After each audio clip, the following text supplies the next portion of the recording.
నేపాల్లో కూడా ఇదే నక్సలిజం ఉంది, ఇక్కడ కూడా ఇదే నక్సలిజం ఉంది. వీళ్ళు వస్తే ఏదో భూతల స్వర్గం వస్తే నేను అడిగాను ఒక మేధావికి ఇట్లనే, అయ్యా ఎందుకు ఇది అంతా ఎందుకు ప్రజాస్వామ్యం పనిలేక మీ రెడ్ ఫ్లాగ్ ఎగరేద్దాము, ఎక్కడనే భూమి పైన భూతల స్వర్గం ఏదైనా మీది నక్సలైట్లది మీరు చూయిస్తే, మోడల్ చూయిస్తే మనం కూడా పెట్టుకుందామని. ఎక్కడ ఒక శాంతి ఉందా, ఒక మనశ్శాంతి ఉందా మనిషికి? ఎక్కడైనా ఆర్థిక వృద్ధి సాధించారా మీరు? ఒక మోడల్ ఉందా మీ దగ్గర? ఎక్కడ ఉంది ఇప్పుడు? నేపాల్లో కొట్టుకు చేస్తున్నారు, మీరు తుపాకులు పడేశారు, రాజ్యాధికారం తుపాకీ కొట్టడం ద్వారా రాజ్యాధికారం అన్నారు, తుపాకులు పాడేశారు, ఎన్నికల ద్వారా రాజ్యాధికారం తీసుకున్నారు. తీసుకున్నాక ఏం చేస్తున్నారు? చైనాకు దాసోహం అన్నారు. చైనా అంబాసిడర్ అమెరికా నేపాల్లో కూర్చొని, కాఠ్మండ్లో కూర్చొని పరిపాలిస్తున్నాడు అక్కడ. కనుక ఇది వాస్తవము.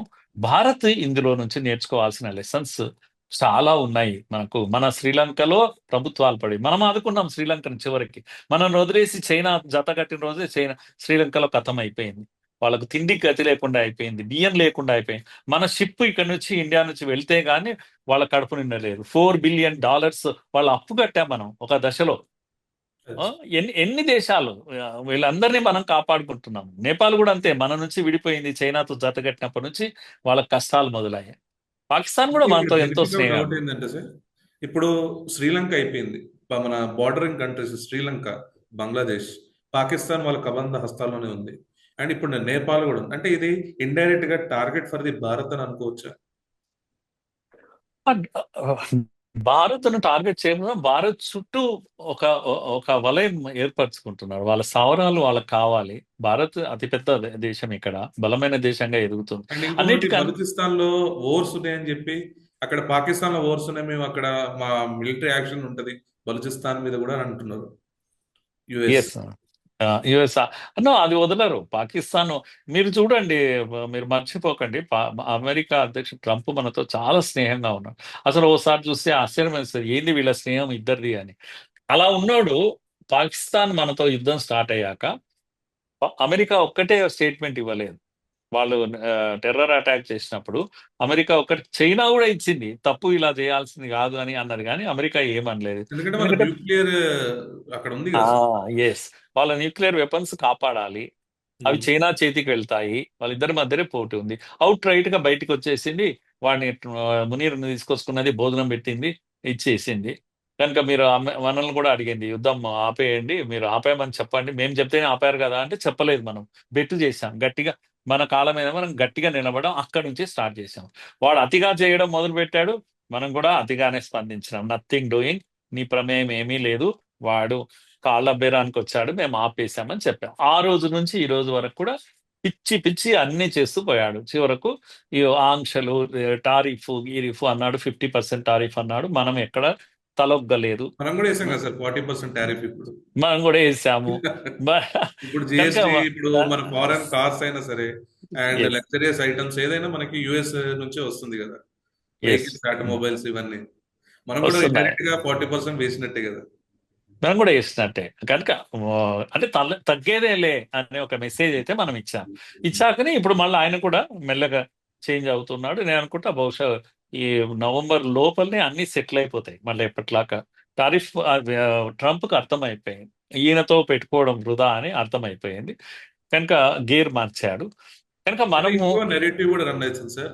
ఇప్పుడు జిఎస్టి సడన్ గా ఎంత డ్రాప్ అవుట్ చేస్తున్నప్పుడు భారతదేశానికి ముందు ఒక ఏదో చెడు జరగబోతుంది అందుకే తగ్గించారు అనేది ఒక డౌట్, ఒక మాహోల్ అనేది స్ప్రెడ్ అవుతుంది సోషల్ మీడియాలో. ఇది నిజమా సార్? నో, దానికన్నా మనం ఏమనాలి అంటే, మనం జిఎస్టిని ఎప్పటి నుంచో పెండింగ్ లో ఉన్నటువంటి ఇష్యూ ఇది. ఇప్పటికిప్పుడు ఏదో వచ్చింది అనేది ఏం కాదు. మనం తగ్గించాలి, జిఎస్టి తగ్గించుకోవాలి, స్లాబ్స్ తగ్గించుకోవాలి అనేది ప్రపోజల్లో ఉన్నటువంటి విషయం. కాకపోతే సమయం కొరకు చూస్తున్నాం మనము. ఇది రైట్ టైం, ఎందుకంటే మన దగ్గర కొనుగోలు పెంచాలి, మార్కెట్ పెంచాలి. మనం అమెరికాకు వెళ్ళి అమ్ముకునే పరిస్థితి లేదు. కనుక అందులో 50% మన దగ్గరనే సేల్స్ కావాలి, ఇంకో 50% కావాలంటే బయటికి వెళ్తాం. కనుక ఇది వ్యూహంలో భాగంగా మనం పెంచుకున్నదే తప్పితే ఏమో జరగబోతుంది కనుక మనం వెంటనే ఇది కావాలి అనేటువంటిది అయితే ఆ, కాదు. అటువంటి సమస్య మనకేం లేదు ఇప్పుడు. కేవలం మన కోసం మనం చేసినటువంటి విషయమే. కానీ ఇది చాలా ఏమంటాము, ఒక్కసారి కాన్ఫిడెన్స్ పెంచేసింది వ్యాపారస్తులకు, ఆ విశ్వాసాన్ని మనం చూరగొన్నాం.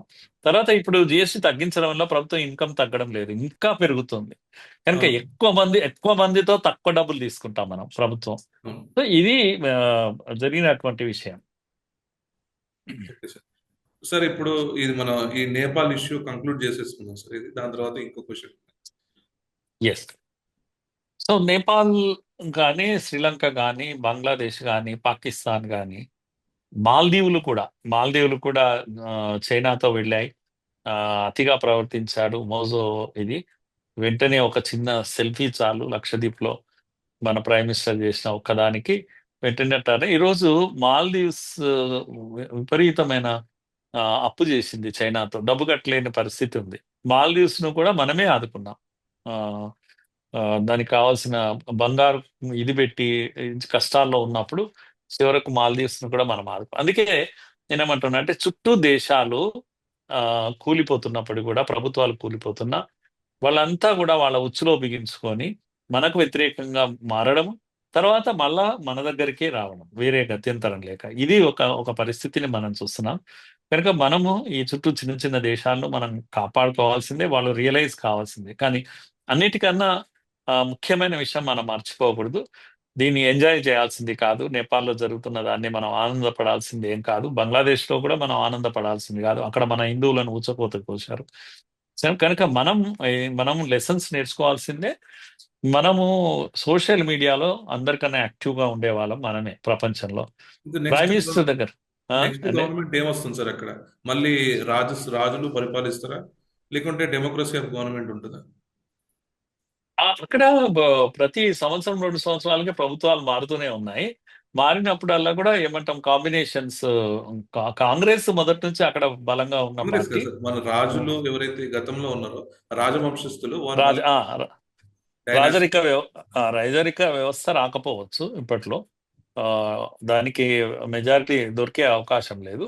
కాకపోతే ఈ ఉద్యమాన్ని సూత్రధారులు మెల్లమెల్లగా ఆ, బయటికి వస్తున్నారు. సుదాన్ గురాంగ్ అని ఒక 36 years మ్యాన్, ఈ సోషల్ మీడియాని మొత్తం రన్ చేసింది అతనే అని చెప్పేసి అతను బయటకు వచ్చారు. అట్లాగే ఆ లాసర్ సింగర్ అని చెప్పి, సారీ, ఇంకొక వ్యక్తి ఆ బాలేంద్ర షా అని చెప్పేసి, ఈయన అవినీతి వ్యతిరేక పోరాటం చేస్తూ వచ్చాడు. ఇంటర్నల్ గా ఎవరికి కనపడలేదు.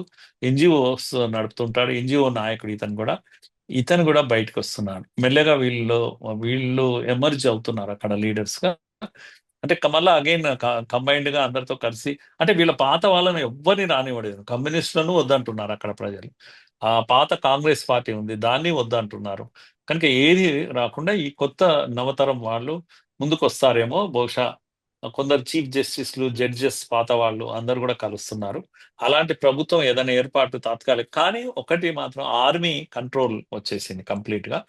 కనుక గొడవలు, రాళ్ళు, రప్పలు, మంటలు ఇవన్నీ కూడా తగ్గాయి. బహుశా ఒక తాత్కాలికమైన ప్రభుత్వం ఏర్పడుతుంది. కానీ వెనకాల వీళ్ళంతా కూడా అమెరికా మనుషులే, అమెరికా పప్పెట్సే అనేటువంటి అనుమానం నాకైతే ఉంది. Okay sir.